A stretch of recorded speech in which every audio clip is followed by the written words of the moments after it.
Hey guys, I'm Jax, and I just saw the new horror film, The Watchers. I have been very excited for this film ever since I saw the trailer. As potentially the biggest M. Night Shyamalan apologist there is, I am always keen for more M. Night Shyamalan, especially since he's kind of come out of his rut of making atrocious movies, and he's making excellent, spectacular, I'm not saying this ironically, films like Old. I love M. Night Shyamalan. So I was like really keen for this movie. And then like 2 weeks after watching this trailer, I watched a trailer for M. Night Shyamalan's new movie, Trap, and I was like, wait, what? Stop, slow down. What, two films in 2 months? That doesn't, what? Turns out, I didn't properly watch the trailer, I guess, for The Watchers. I just saw, produced by M. Night Shyamalan, and I proceeded to watch a trailer in which I saw a film that looked and felt like it had been directed by M. Night Shyamalan. Vaguely supernatural, mystery suspense, presumably some kind of big third act twist that reveals and resolves everything and leaves you incredibly satisfied, or you're like, no. Turns out, I didn't watch a trailer for M. Night Shyamalan's The Watchers. I watched a trailer for, and now I have seen the movie of, Ashana Night Shyamalan's The Watchers. Written and directed by Ashana Night Shyamalan, M. Night Shyamalan's daughter. So, the big question of this film is, does Ashana Night Shyamalan share her father's early and late career talents? Or does she share her father's mid-career talents? And well, that is a tricky question, and I'm not sure if I'll fully answer it, as I feel like all things, it's just completely subjective, but I will say, having watched this movie, there is no denying, love it or hate it, that this movie is 200% written and directed by M. Night Shyamalan's daughter. Make of that what you will. So you might be thinking, another Nepo Baby. Does she deserve to be making a feature-length film that you're seeing in a cinema? Well, to counter that just straight off the bat, I'm not sure if this is full-on Nepo Baby situation, and the only reason I say that is because she has written and directed 10 and 6, respectively, episodes of the spectacular, enthralling, horrifying, disgusting, intense, just magnificently horrible TV series, Servant. And so whilst maybe getting onto that show was a bit of Nepo Baby situation, or definitely, because M. Night Shyamalan half created it, or I don't know, he was like a big executive producer on that show, but she wrote a bunch and she directed a bunch of episodes of that show, so I don't know, I feel like maybe she got the foot in the door there. I don't know, I just feel like if you've written and directed on that show, which was great, maybe you do get allowed to make a movie. As I'm saying this, no, it's a Nepo Baby situation, and it, in a lot of ways, not in the mean way, but it does feel like this was a script that M. Night Shyamalan was going to make. He was going to make this a movie, because he's like, this is classic me, it's got all the things I do. Does that include a twist? You'll have to wait till the end. Yeah, there's a twist. Of course there's a twist. Why would there not be a twist? Why would Ashana Night Shyamalan want to separate herself from her father in any way? That doesn't make any sense. She's just going to make a movie that feels, in every single sense, like a M. Night Shyamalan movie. Which era? The good, the bad, and the good? I won't spoil it, but soon when you hear me talk about it, you'll know. Yeah, so this really just feels like a script he was going to make, and then he's like, I don't want to make this. And then he saw his daughter just eating dinner, and he just threw it down the table. He's like, I don't know, you make it. So the plot of this film, it's pretty simple. Essentially, a lady gets stranded in these woods, and she's like, oh no, I'm stranded in the woods. And then she sees a cabin. Yeah, it's a cabin in the woods story, but unlike any you've seen. Kinda. So there's a cabin in the woods, and there's 3 strangers in this cabin, and there's an old lady, and she's like, get out of the cabin, you gotta get this cabin real quick, or something bad's gonna happen. She gets in the cabin, and then there's 4 of them in there, and they're all like, stand, and look at the glass. Look outside the cabin, but stand still. And she's in the cabin, and then you hear creature sounds, and monstrous sound effects, and really good soundscape. The score, oh my god, the score's incredible, but the soundscape of the monsters is really good, if not incredibly generic, but it's still good. Monster sounds are always good. Sounds, it's fun. And you hear sounds, you're like, whoa, what's going on? And essentially, during the night, when it's nighttime, you're stuck in this cabin, and you gotta stand and be observed by some unknown, unseeable something or other, some kind of horrifying creature. Or is it? It probably is, but is it? Who is the monster? Maybe it's man. You know, you've seen a movie. That's the film. They're just like stuck in this cabin at nighttime and they're just like watched and observed by these creatures. And they've got to escape, I guess. But like during the day, they don't have to stay in the cabin. So if you're thinking like, ooh, claustrophobia, ooh, it's like a film where the humans are in like a zoo and they're being observed by aliens. It's like Slaughterhouse-5 with the Tralfamadorians or whatever they're called. Yeah, I read a book. If you think it's gonna be like that, it's not, unfortunately. Yeah, the themes and concepts that you think this film is going to discuss and like explore and develop and like kind of make you really think about the idea of like captivity and zoos and being caged and imprisoned. Not really. It's not really about that at all. And all the sense of claustrophobia and tension that you would expect from a movie about you being stuck in a cabin and there's monsters observing you. What are they doing? During the daytime, they go and hide in some holes and you can just like wander the forest. And already there are humans that came before you that have like marked like around the forest where like the distance you can get to, and it's like, here, don't go past here because then you can make it back by nighttime. And so like when they're out in the woods for like half the movie, there's no tension, there's no suspense, there's no dread because the monsters aren't coming out. They're nocturnal, they're vampiric. Not actually vampiric, or maybe they are, but like, yeah, they're just like, they don't come out during the day. And a lot of this film is set during the day. Which kind of just like, it was nice, like visually, like the cinematography is spectacular, super beautiful. The score is overpowering, but in this beautifully haunting and devastating way, evoking some real sense of old classic kind of horror films, very orchestral and string based. Oh my god, I loved the score, but I love a big overbearing string score. Like, no. It's just like, oh, I get it in my earballs. And the cinematography, it looks beautiful. And the forest is creepy and eerie and atmospheric. Oh, such good stuff.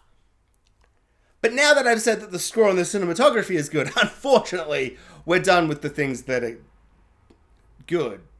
It hurts to say. I wanted to love this. As I said, M. Night Shyamalan apologist. The biggest one ever. Even his bad movies, there's like an odd charm to one or two of them maybe. But I love the new stuff he's doing. And yeah, this really feels like a script where he's like, oh, I don't want to go back into my lady in the water, like, making bad movies. Because from a bad script, from a bad book. Maybe it's a good book, but it doesn't translate, or maybe it's just how it was translated. But yeah, it's odd, because Ashana clearly has some very good directing skills. Some of the kind of moments and scenes of horror and dread and suspense, all really, really good. But just generally speaking, like, the film just completely falls flat with the writing, the characterization of our characters, or lack thereof, the plot points, the reveals and revelations. I mean, the entire third act is atrocious and horrible. And then there's the classic M. Night Shyamalan twist on top of that. That is so bad. So a huge issue with this movie is that there's this suspense and mystery surrounding why are they trapped here? Why is this cabin here? What are these creatures? Why do these creatures observe and watch these people? What is going on?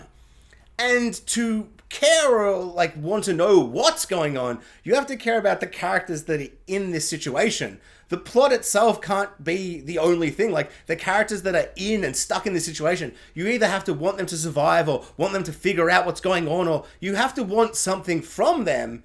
Yet I felt nothing for any of these four characters. We focused the entire film on four characters stuck in a cabin or wandering the woods aimlessly, and we spent so long with four characters, and yet you know nothing about them. There's no scenes where you find and understand something interesting or compelling about them. Dakota Fanning is our lead, and there's a bit of kind of thematic kind of link to her and the monsters, but it's vague, it's obvious, it's uninteresting, and it's just not as compelling as I think the film thinks it is. But then the other three characters are just there. They're just there, they say nothing, we know nothing about them, and then all three of them, at one point randomly in the movie, out of the blue for no reason, just give a massive exposition dump for like a minute, and they're like, this is my whole thing. And then like 10 seconds later, it's like completely forgotten and it's pointless and it had no connection to anything. And it's just like, I don't know, like there are so many moments and plot points and ideas that are like put into this film where it's like, why? You could have like developed this and turned this into a thing. Like at one point, one of the characters just does this 180 character turn and just does something crazy. And it's like, where did this come from? There was no build up. There was no character growth to get us to this point. Even though the film was set up where that could easily be done with one or two scenes. It just like suddenly is like, this is happening. Why? Because we're in the point of the script where something like that needs to happen. I don't know. It's just oddly structured and paced, and just the characterizations are nothing, and everything they try and set up and do is just so brief and so half-assed. I was baffled. Also, one of the characters in this movie, I won't say what they do because it's a spoiler in the third act, but they do something that I would consider the dumbest thing I have seen in a movie all year.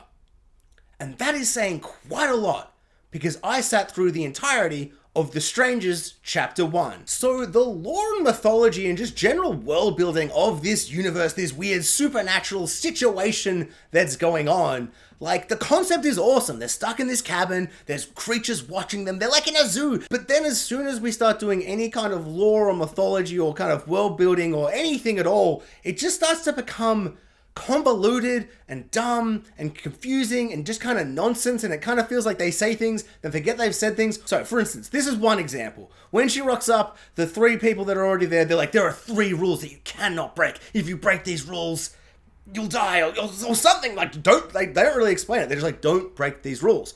And one of them is, don't turn your back to the creatures observing you. When you're like, there's like a glass mirror and we can't see through it, but the monsters can see through the glass. It's like a one-way glass mirror thing, like at a cop station or whatever. And so she's like, don't ever turn your back on the glass at nighttime. And yet, just like all the time continuously throughout the entire film, people are just constantly turning their backs on the glass. And just like nothing happens. And it's just like they said that, and then like they just broke it immediately, like 50 times, all the time, just constantly. And then as well, just like it doesn't have a big moment where they turn that, like that you'd think, oh, you hear that ruling, like, okay, so there'll be a moment where she's like looking at the glass, and then she's like, I defy these creatures, and like turns her back and it's a thing? No, because that would make sense. So my biggest issue with this film does come down to the third act, when the film kind of has all its reveals and revelations and we find out everything that's happening in this film. Why is the cabin here? What are these creatures? Are they monsters? Are they just like guys who like to watch a show and they just came upon this cabin and they're like, this is pretty cool, and they just happen to be vampiric, nocturnal creatures, and they're not sinister at all. They just sound sinister. You're actually kind of creature racist for thinking those sounds were sinister. You just don't understand their language. Which one of those is it? They're probably sinister monsters, but who's to say? I won't spoil it here. Yeah, just as soon as it all comes out, like, to the film's credit, there's like a moment where like something happens and you're like, okay, I'm in, and there's like a big kind of exposition-y thing, and I really liked how that was done, and I was in. And then the film just kind of like keeps going, and then there's some really dumb character moments, and then the film kind of gets to this weird kind of fourth act almost, if you will, like a moment where it's like the film could be done, but oh, is that satisfying? Oh, this film kind of, what is it missing? A classic M. Night Shyamalan twist. And the twist is so bad. It just doesn't come together. And the last 10 minutes of this movie I found to be painful. And it ruined all of the goodwill I'd kind of had at times. Because as I said, the score is great, the cinematography is great, the general concept is great, there are some interesting moments, there are a couple of shots of whatever the things are outside that I found to be genuinely haunting and creepy, some really cool stuff going on, and then it just by the third act, I'm like, I just don't like any of this anymore. I just don't think this worked at all. Unfortunately for me, this is all Lady in the Water and not Signs. Or old, or, you know, it's a bad M. Night Shyamalan movie, and you can definitely see that he saw the script and went, ooh, this looks like it's for me, finished it, and then went, no, I'm past this point in my career, and then gave it to his daughter. Okay, spoilers time. I'm going to briefly explain the plot of the end of the movie, just because I think it's kind of funny how weird and stupid and dumb this film is. And yeah, I guess you know my opinion of it. I didn't like it. I didn't like anything to do with the third act. I think it could be something that I would like, because it's crazy and insane and completely loses its mind, but in the worst way possible. I kind of love films that lose their mind, but this film, it just did not work for me at all. So essentially, we find out that the creatures, the monsters that are outside, what are they? They're fairies. Yeah, you didn't see that coming. Yeah, they're fairies. They're big, long, elongated, horrifying, human-esque looking kind of creatures, like Slender Man style kind of looking things, but they used to be fairies, and now they're fairies slash changelings slash shapeshifters. Yeah, they call them all these different things, but essentially they're fairies that can shapeshift, and so long ago in the past, they used to rule the world as like the old gods. They were like in command of the humanity, and then humanity's like, we don't like you, you're scary and weird, and we trapped them underground using some kind of magic, or we just dug a hole and put them in. It's unclear. or maybe it's clear, I don't know. But like, yeah, we trapped them. The humans trapped the fairies underground in a forest in Ireland, and they were stuck there. They're stuck there. They cannot leave this forest. And then over time, they lost their wings and their magic, and they crawled out of the dirt or whatever. And they're like, now we're just horrifying monsters. Yeah, I don't even have any comments on that. It is what it is, I suppose. And then, at some point, there's this old man professor, and he's like, I study folklore and fairies or whatever. And he like goes out to the forest, and he sees one. He's like, oh my god, it's a fairy or whatever. And he shapeshifts, and he's like, that's fascinating. And then over time, he builds the cabin and an underground bunker. Yeah, there's an underground bunker. We go there for like 10 minutes. And so he's got the cabin, he builds like a window, and he's like, they just observe me. And then we see all this professor like videotapes as he kind of explains everything. And that's actually pretty good. The one really good moment in the film is I just kept being like, how would you build this cabin? This is where the fairies live. At nighttime, every night, they'd come out and kill you. How would you possibly build this? And his explanation is he like got workers from the town that were poor, and like no one would miss them, like homeless people or whatever that need money. And every night he'd go and tell them to eat outside, and then the fairies would come and kill them all as he would go into his bunker and hide. And that's how he built the cabin. Amazing. Like at that point, I'm like, oh, I'm back. Oh, the film's got me back. But then the rest of the film happens, and I'm like, I'm not back, actually, apparently. And so, yeah, the old man, the professor guy, he builds a cabin, and he's like, oh my god, this is so fascinating. Fairies, they shapeshift, something, whatever. They're observing me. But then over time, over the videos that we watch, she's like, no, I'm a science man, and my science has gone too far, and I regret my decisions. And I was like, wow, that's crazy. I've never seen a scientist have that reaction to his absurd mad science before. This is all cool, good stuff. And then he realizes that maybe, like, he's going crazy in the bunker or whatever. It's been like 100, 300 days or whatever. A long time. And he's like, oh my god, these people can shapeshift. So maybe if one of them shapeshifts into my dead wife, that, like, she could be my wife. And it's like, why would you think that? These are horrifying monsters that you've fed bodies. Like, you've given them the taste of human blood. You know, like, why would one of them being, like, look like your wife, be your wife? That's crazy. Well, I guess he's crazy. It's all fun stuff. And I should paraphrase, I didn't hate this moment. I didn't hate this bit. It just kind of, it was so wild. I'm like, I guess I'm on board. This is all fine or whatever. It did just take away from like what I thought might be happening with like some kind of zoo experiment of aliens watching us. I thought it was going to be Tralfamadorian Slaughterhouse 5 style, but it's not. I don't know. I just thought it would be more like kind of an obvious zoo kind of situation. Like the Planet of the Apes. I get the obvious themes and messaging. Like it's blunt. And I like how blunt it is. It's like powerful by being so kind of simple in what it's saying. I thought this was going to kind of be the same, but it's not. It's just like there were these fairies and they ruled the world, and now they want to observe us so they can become us and take over the world because they're angry that we stopped them from being the gods of the old world or something. It's just like, who cares? Who cares? These fairies suck. And then something happens. I can't remember. And then the old man, he's like, I turned her into my wife or something. But we don't find that out until a little bit later. But then he shoots the one that was his wife, and he shoots himself. And then they escape, and they're running away from the forest during the day because, like, it's the day.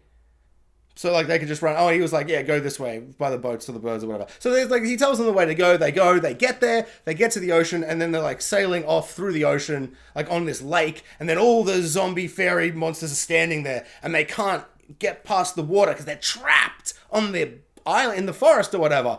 And it's exactly the same as that moment in Game of Thrones where the Night King and all his zombies are standing at the edge of the water, and Jon Snow's just standing there, and he's all like, oh my god, that was horrible! Ah! The next time we fight, it's going to be even better than this episode.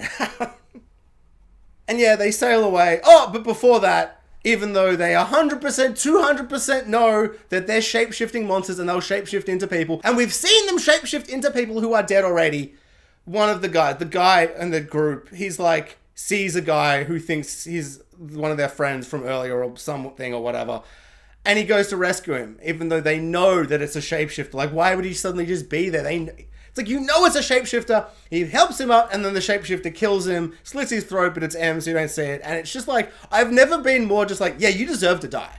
You're an idiot. You're an idiot character, and you deserve to die. Also, he was the one that did the 180 turn. He was just like, trapped them outside to let them die for no reason. Just suddenly in the movie, he's like, I'm crazy now, and I hate everybody. I'm crazy. It's like, when? Why? What? We missed 15 minutes of building up to this. I don't think I realized how much I didn't like it till I've just started yelling into the void about it. I didn't like this. And then we get them on the boat and they go off and then they're safe. There's a bus and he's like, yeah, I'm going into town. They're like, yes. And there's like a moment when you get on the bus and I was like, oh, is everyone on the bus a shapeshifter? So is there some kind of big twist happening? Because you're waiting for a twist at this point. Because like the movie's over, they've escaped. What's going to be the next twist? And then she goes to like the professor's house to like burn and destroy all his like stuff so no one can find the fairyland and go there again. And then she like reads a book and it's like, oh, by the way, you would not have had any reason to suspect or guess this or like, you know, just a random thing out of the blue. Fairies and humans used to have sex. And so there's like halflings, like in-betweeners, daywalkers, things that are not one but not the other. And they're mutations, they're weird and yeah, and then she looks at the picture and she's like, oh my god, we don't see what's on the picture. But we know what's on the picture because like, oh, of course, then the old lady is clearly like a halfling, fairy, human thing. And that's like the twist. And then, yeah, that's the twist. And she's like, it's me, ah! But then, like, as she's about to kill our main character, Dakota Fanning, our main character, is like, you aren't just a fairy. You're a half fairy, half human. You're a halfling. You're the best of both worlds. Oh, you could bridge the gap between magic and humanity or something. Just don't kill me. Just like, and then she's like, oh, I'm conflicted. And then she like explodes and she gets her wings back somehow. And then she turns into like a weird, monstrous fairy flying, horrifying thing. And she flies off and it ends. She's like, I hope you're right about humanity. And then Dakota Fanning's just like in her apartment later. And then she's like, the old lady just pretends to be a child and follows me around and watches me like a creepy, weird stalker freak. And the movie ends with her just like looking through a mirror, being like, I'm watching you, I'm still the watcher. Yeah, so the twist was that there was like a watcher, a fairy, inside the cabin the whole time. Why was she inside?